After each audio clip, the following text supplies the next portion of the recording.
देसाई। हाँ, तो अप्पा साहेब देसाई कल देसाई जी हमारे साथ थे, पर वो क्लास 1 ऑफिसर हैं, उनकी गवर्नमेंट जॉब है और हिंदुस्तान पेट्रोलियम में। Yes sir. तो वो उनको किसी इमरजेंसी कारण से आज उन्हें जाना पड़ा और यहाँ पर हमारे पास रितेश यहाँ पर। रितेश, एक बार आपकी एज बता दीजिए। सर 20 साल आपकी एज है और मुझे तो ऐसा पता चला है कि अप्पा साहेब देसाई जी से ज्यादा तेजी से तो आप काम कर रहे हैं। तो एक बार आपके जर्नी, पापा के जर्नी के बारे में थोड़ा सा बताओ, कब शुरुआत की, कैसे शुरुआत करी और आपने इतनी यंग एज में यहाँ पे आने का निर्णय क्यों लिया? क्या जरूरत है यार, अभी पढ़ाई लिखाई करो, नौकरी करो, तो दूसरे धंधे होते हैं दुनिया में, वो करो, यहाँ क्यों आए? मतलब क्योंकि एक आपको याद होगा यहाँ पे एक सज्जन है, आपने बोला था कि मेरी अपलाइन यंगेस्ट है, ये उनकी अपलाइन है। ये ऐसे मतलब इनसे दुगनी उम्र के हैं, 40 साल के हैं और ही considers him as his upline और वो उनको गाइड कर रहे हैं। I am so happy. ये बिजनेस की खूबसूरती है। प्लीज बैठिए प्लीज बताइए। तो हमारी शुरुआत 2017 में हुई, 15 अगस्त को। फादर ने शुरुआत की थी, हमें कुछ पता नहीं था शुरुआत में, सिर्फ हमने हैंड वॉश देखा था, नीम सोप वगैरह। तो आप तो शायद समय कितने साल के थे? 15 साल के? मैं तभी 9th या 8th स्टैंडर्ड में 8th स्टैंडर्ड में थे आप, तो 14 साल के होंगे। 14-15 साल। एंड उसके बाद शुरुआत में कुछ पता नहीं था, लेकिन उन्होंने 2019 में विद फैमिली हमें फैमिली रियूनियन के लिए जाना है ऐसा बताया और हम लोग गए वहाँ पे। एंड तभी मैं 11th स्टैंडर्ड की मेरी एग्जाम थी, लेकिन फिर भी पूरी फैमिली हम गए थे एंड वहाँ पे सारा माहौल देखा। एग्जाम मतलब आने वाले थे या? आने वाले थे। एग्जाम आने वाले थे। कितने दिन में? कुछ एक 15 दिन में ही। 15 दिन में एग्जाम 11th स्टैंडर्ड की। yes, तो 11th स्टैंडर्ड कोई छोटा मोटा ऐसा तो है नहीं, तीसरी चौथी क्लास हो तो यार लेके चले जाओ। 11th स्टैंडर्ड के एग्जाम 15 दिन में आने वाले, तो भी फंक्शन में ले गए और हम बच्चे को ले जाना तो दूर की बात है, हम खुद ही नहीं जाते क्योंकि बच्चे के 15 दिन बाद एग्जाम। पर ये कीमत देख रहे हैं आप, एग्जाम में तो जितने नंबर आने थे उतने ही आए। ऐसा तो है नहीं कि अगर इनके 60% 70% आते थे तो इनको पढ़ा के ये कोई मतलब 95% अबव ले आते। जितने आने थे उतने ही आने थे। हम कोई एक एवरेज मार्क्स में झूलते रहते हैं। जिसके 40 आते हैं बेचारा वो 40-50 भी झूलता रहता है, जिसके 60-70 आते हैं वो 60-70 भी झूलता रहता है। पर आज कीमत देख रहे हैं कि ये वहां पर आ गए फैमिली रूम में, तो आज ये खुद मंच पे बैठे अपने पिता की जगह। प्लीज। तो फिर फैमिली रियूनियन में पहला मीटिंग, ये इतने पूरे दिन हमें मतलब फर्स्ट मीटिंग था, उसके पहले कोई भी वेस्टिज की मीटिंग नहीं अटेंड की थी। पहले ही फंक्शन फैमिली रियूनियन पूरा दिन बैठना पड़ा, इसीलिए कभी कभी बीच में 2-3 घंटे बैठे बैठे सो भी लिए थे, तो इतने बोर हो गए थे। लेकिन शुरुआत ऐसी, क्योंकि ये तो 14 साल की था ना। बहुत छोटा था मैं, लेकिन बाद में मीटिंग 3rd डे तक इतना मैं इमोशनल हो गया कि DUCDs का इतना सेलिब्रेशन हो गया, इतना अच्छे से सेलिब्रेशन हो रहा था। उसके बाद लग गया इसके अलावा अभी और कुछ नहीं चाहिए जिंदगी में, ऐसा रिकॉग्निशन चाहिए बस मेरे पूरे फैमिली का। और हमारे साथ जो भी लोग काम करे उनको DUCD जल्द से जल्द पहुंचाना है। तो ऐसे सफर की शुरुआत हुई एंड क्राउन रिकॉग्निशन उसी FRU में हुआ था 2019 में। एंड तभी ठान लिया था कि जल्द से जल्द हमें हमारे अपलाइन ने जैसे उनकी 22 लाख की MG हेक्टर ली, वैसे ही हमें अगले 1 साल तक रिकॉग्निशन के साथ MG हेक्टर लेनी है। एंड उनके कदम पर कदम रखते हुए हमने अगले 1 साल में ही 21 लाख की MG हेक्टर इस बिजनेस के थ्रू अचीव कर ली। MG हेक्टर ले ली है 20 लाख की, लगभग 20 लाख रुपए की MG हेक्टर। एंड फिर ऐसे फैमिली का और सपोर्ट बढ़ने लग गया। पहले शुरुआत में पूरी फैमिली थोड़ी बहुत नेगेटिव, क्यों इसमें पढ़ना है वगैरह, ऐसा हो गया। लेकिन विनिंग टीम के संस्कार इतने अच्छे कि फैमिली रियूनियन की वजह से मेरा पूरा माइंडसेट हिल गया, ड्रीम मेरा और विजन पूरा क्लियर हो गया। एंड उसके बाद से फिर मैंने अपनी जर्नी स्टार्ट की। जब मैं 18 हो गया उसके बाद से मैंने अपनी जर्नी शुरुआत की थी। मैं तो पहले ही एक्साइटेड था कि पहले मैं कैसे 18 होता और अपने अपने बिजनेस की शुरुआत करता हूँ। तो इस तरह मेरी शुरुआत हुई और मेरी उम्र अभी 20 साल है, 3rd year computer engineering student हूँ। कुछ मेरे दोस्त थे 11th स्टैंडर्ड के, 10th स्टैंडर्ड के, उनके साथ शुरुआत की। लेकिन आज टीम में मैं कुछ प्रोफेशंस के नाम लेता हूँ। मेरे आज टीम में चार्टर्ड अकाउंटेंट्स है, IT कंपनी के ओनर्स है, उसके बाद पुलिस ऑफिसर्स लगभग 30-40 से ज्यादा पुलिस ऑफिसर्स है। तो फिर आपको चालान नहीं कटता होगा यार? तो सही में नहीं कटता इतने। 40 लोग इनके पास लिस्ट, मतलब 1 को फोन लगाओ, 2 को फोन लगाओ, कि किसी से तो मान ही लेगा सामने वाला। तो इस तरह हमारी शुरुआत हुई और कॉलेज का टाइमिंग हमारा सुबह 9 से लेके 5 बजे तक होता है, लेकिन दिन में 1 से 2 प्लान तो मिनिमम होते ही है। सैटरडे संडे पूरा फुल डे PAC रहता है, इस तरह शेड्यूल। तो आप कॉलेज भी जाते हो? Yes sir. कितने बजे सुबह जाते हैं कॉलेज? 9 बजे। 9 बजे जाते हैं, वापस रिटर्न 5 बजे। 5 बजे। उसके बाद भी 1-2 प्लान करते हैं। प्लान होती है। किसको प्लान दिखाते हैं रितेश आप? कौन सुनता है आपकी? बड़े लोग तो सुनते नहीं ना, बच्चे हो यार, तुम क्या समझते हो? सर कॉलेज में भी प्लान्स होते हैं, उसके अलावा डेब्ट ड्राइविंग। कॉलेज में मतलब बीच में प्लान हो जाते हैं? ब्रेक में प्लान हो जाते हैं, प्रैक्टिकल लैब्स में मैंने प्लान लिए हुए कैसे कैसे अप्रोच करते हो आप फ्रेंड को? फ्रेंड खुद से पूछने लग जाते हैं मेरे इंस्टाग्राम प्रोफाइल देख के कि क्या कर रहा कि है? हाँ क्या कर रहा है, इतना टूर यहाँ पे वहाँ पे घूम रहा है, एमजे अचीव कर ली, इतना इनकम है वगैरह, क्या कर रहा है। उसके बाद मैं अप्रोच करने लग जाता हूँ कि 4 क्वाड्रेंट से मैं शुरुआत करता हूँ, एम्प्लॉय से लेके कैसे बिजनेस इसमें इस आना माइक है। का थोड़ा वॉल्यूम बढ़ा दीजिए प्लीज।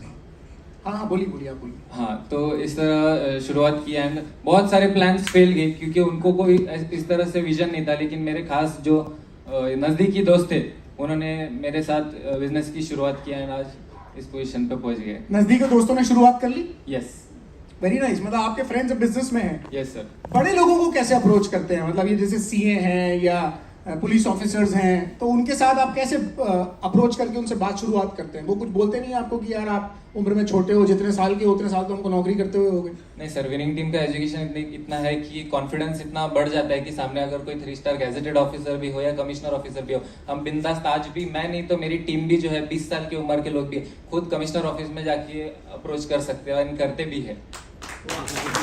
कैसे उनसे उनसे कैसे बात शुरुआत करते हैं फिर आप? कोई अगर गेजेटेड ऑफिसर है उससे कैसे बात शुरुआत? सर हमारी हर एक डिपार्टमेंट में हम लोग फिलहाल में करंटली हम लोग हेल्थ अवेयरनेस कैंप रख रहे हैं। सीएमडी से ओपनिंग हो जाती है, वहाँ पे बहुत सारे कॉन्टैक्ट्स मिल जाते हैं and on the spot fast 8% निकल जाते हैं। शुरुआत में बहुत सारी परचेसिंग भी निकल जाती है। लगभग Saturday, for example Saturday Sunday हम फुल डे पीएससी के लिए निकलते हैं, तो मिनिमम 500 से 1000 पीवी तो निकलती है एक हेल्थ अवेयरनेस कैंप से।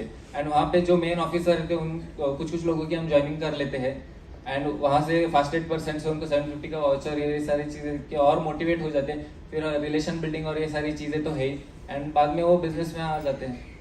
Very nice. तो अब आप क्या फ्यूचर देखते हो? मतलब कभी सोचा नहीं कि यार ये तो पार्ट टाइम में कर रहे हैं वेस्टीज को, अभी पढ़ाई लिखाई हो जाएगी, ग्रेजुएशन, तो उसके बाद फिर क्या विदेश वगैरह चले जाओगे या क्या सोचा है? मतलब फ्यूचर दिखता है कुछ वेस्टीज में आपको आपकी एज में? यस सर, बिल्कुल दिखता है एंड मैंने वो एक वीडियो देखा था भारत सर का, गोल गोल पीले पीले मोतीचूर के लड्डू। ये मेरा मेन रीजन है वेस्टीज करने का, अपने पेरेंट्स के साथ, उनके साथ रहकर उनको संभालते हुए। इस बात पे जोरदार तालियां होंगी, इस बात पे जोरदार तालियां। मैं सच में मतलब मैं ऐड करना चाहूंगा, अगर आप सच में चाहते हैं कि आपका परिवार साथ में रहे, सिर्फ इसके लिए अगर आपको ये बिजनेस बिल्ड करना हो ना तो कर लीजिए। वरना आपका बेटा, आपकी बेटी वो विदेश जाना चाहेंगे, दूसरे शहर जाना चाहेंगे जॉब करने के लिए, और आप उन्हें रोक नहीं पाएंगे और आप अंदर ही अंदर कुड़ते रहेंगे इस बात पे कि यार काश मैंने ये बिजनेस बिल्ड कर लिया होता इतना बड़ा कि मेरे बेटे और बेटी को मैं बोलता कि यार तेरे को जरूरत क्या है नौकरी करने के लिए, आप मिलकर इस बिजनेस को बड़ा करते हैं। ये बहुत बड़ा रीजन है। मैं सचमुच रितेश से बहुत सारी लीडरशिप शायद परिचित नहीं होगी, मेरे भी परिचय में ये कुछ ही दिनों से आए हैं, पर आज पहली बार ऐसी बात सुनकर लग रहा है कि एजुकेशन सिस्टम कहां तक काम करता है, कौन लड़का कहां इंस्पायर हो रहा है कि उसे अपने फादर मदर की साथ रहना है, उनके साथ रहकर इस बिजनेस को बिल्ड कर रहे हैं ताकि कभी और आगे नहीं जाना पड़े। Please continue. सर मैं मानता हूँ उस धन संपत्ति का कोई भी मतलब नहीं है अगर माता पिता के साथ या अपने फैमिली के साथ उसे एंजॉय ना कर पाओ। भले मैं बाहर आउट ऑफ कंट्री जाके इंजीनियरिंग कंप्लीट करके भले 1 करोड़ महीना कमाऊं, लेकिन उसके लिए मुझे उसकी कोई भी वैल्यू नहीं है। वाह, ये जो संस्कार अगर आपके बच्चों को मिल गए, ऐसी कोई कीमत है? वरना आपके बच्चों को कौन समझाएगा इस बात के लिए कि बाहर जाना जरूरी नहीं, माँ बाप के साथ रहना जरूरी है? आपने नहीं समझाया, सिस्टम ने उन्हें समझा दिया, माहौल ने समझा दिया। इससे बड़ी बात और क्या हो सकती है? इसके पिता के लिए तो इससे बड़ी सौगात कुछ नहीं हो सकती। अप्पा साहब देसाई जी को सचमुच एनएम पाटिल साहब की टीम में, एनएम पाटिल साहब की टीम में एनएम पाटिल साहब भी बहुत अच्छे गेजेटेड ऑफिसर हैं।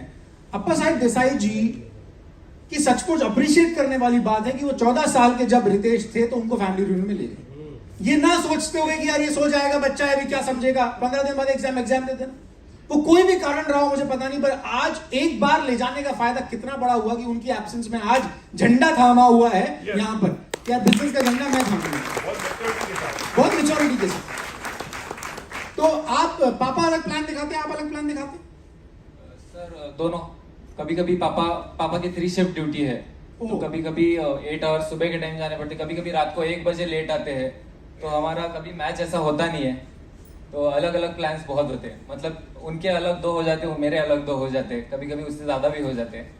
Very nice. लिस्ट कैसे बनाते हो यार आप, कैसे लोगों, क्योंकि आपका सर्कल तो कोई बहुत ज्यादा बड़ा नहीं है, तो कोल्ड कॉन्टैक्ट करते हो या सोशल मीडिया से करते हो, कैसे करते हो, लिस्टिंग कैसे करते हो? सोशल मीडिया से नहीं करते सर, अभी सबसे ज़्यादा हम डेप्थ ड्राइविंग पे फोकस करें कि इतने डेप्थ तक पहुंच गए अब तक कि उस पीवी का हमें कुछ ये भी ना मिले, इतने डेप्थ ड्राइविंग में हम लोग ज़्यादा फोकस किए। तो कोई व्यक्ति ज्वाइन करे या ना करे, कल का जो हमारा रात का टॉपिक था उससे आपको फर्क नहीं पड़ता, आप डेप्थ में उतरते कैसे हो फिर? कल का टॉपिक सर, कल रात का, अच्छा आप कल पापा थे यहाँ पे, कोई बात, कल डेप्थ ड्राइविंग ही टॉपिक था। आप कैसे डेप्थ ड्राइव करते हो, एक बार आप यहाँ पर बताओ, मतलब कैसे डेप्थ में कैसे उतरते हो आप, किसी भी व्यक्ति के डेप्थ में कैसे उतरते हो?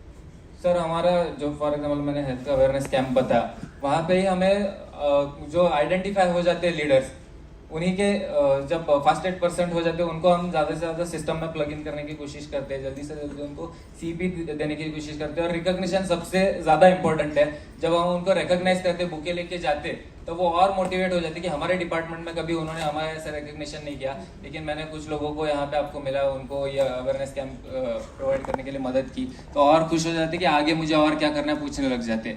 आप वहीं उनके ऑफिस में जाके बुके दे देते हैं उनको कि आपका फास्ट स्टार्ट 8% हो गया? Yes sir, definitely. और वाउचर देख के वो और खुश हो जाते हैं, एंड उनके जो लोग आए होते हैं वो अवेयरनेस कैंप के लिए, वो उनका सेलिब्रेशन देख के और एक्साइट हो जाते हैं, हमारा क्यों नहीं, फिर हम भी और अरेंज करेंगे।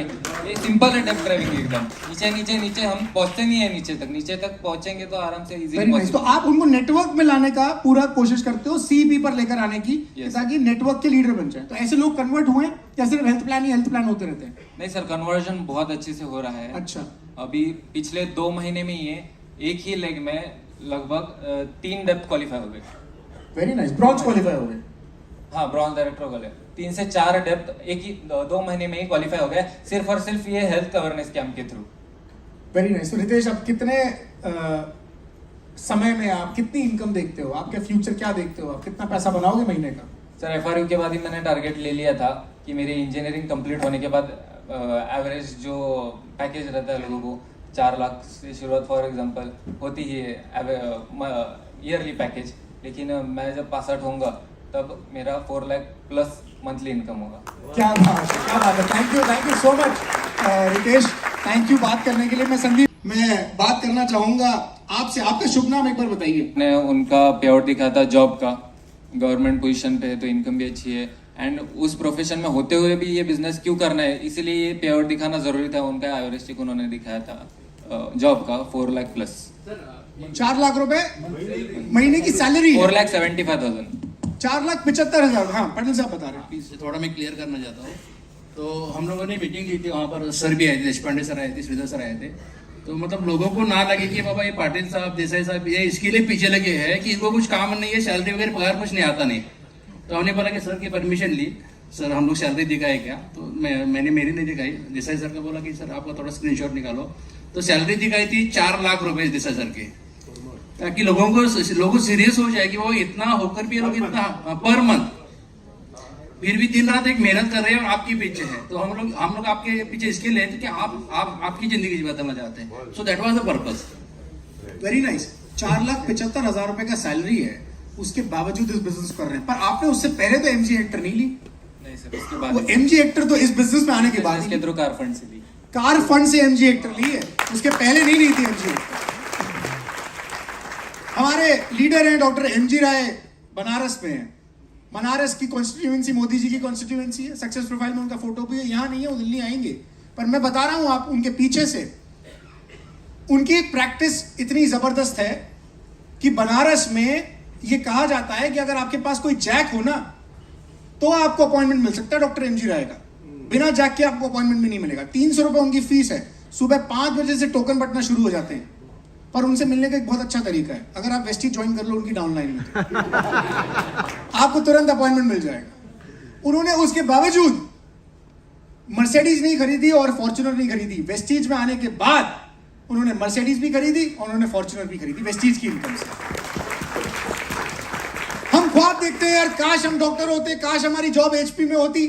हो भी जाती तो 3 शिफ्ट में काम करना पड़ता और पैसा आने के बावजूद भी MG हेक्टर ले नहीं पाते। वो सपने तो सच में इसी प्रोफेशन से पूरे होते हैं। ये 2 एग्जाम्पल आज आपके साथ।